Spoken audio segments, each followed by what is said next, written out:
একটি ভাল্লুক 30 মিটার উপর থেকে লাফ দিয়ে 2.469 সেকেন্ড পর ভূমিতে পৌঁছালো। ভাল্লুকটির রং কি? আমরা জানি H equal to UT plus half GT square. যেহেতু ইউ এখানে 0 মিটার পার সেকেন্ড ইনভার্স 1, সেহেতু half GT square equal to H.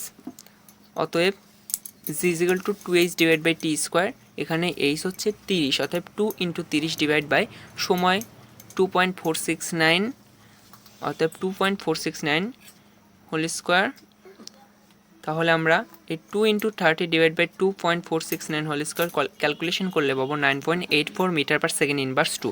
আমরা জানি পৃথিবীর কেন্দ্র হতে অর্থাৎ এর মাঝ বরাবর যে দূরত্ব যদি দেওয়া যায় তাহলে আমরা যে বিষুবীয় অঞ্চল পাবো, এবং উপরের দিকে যদি যাই তাহলে মেরু অঞ্চল পাবো। এই মেরু অঞ্চলে জি বা অভিকর্ষণ ত্বরণের মান 9.83 মিটার পার সেকেন্ড ইনভার্স 2। আর এখানে আমাদের ক্যালকুলেশন করে এসেছে 9.84 মিটার পার সেকেন্ড ইনভার্স 2। এর সাথে তুলনা করলে আমরা বুঝতে পারবো যে এটি মেরু অঞ্চলে, আর আমরা জানি মেরু অঞ্চলে ভাল্লুকের রং সাদা হয়, অর্থাৎ ভাল্লুকটির রং সাদা।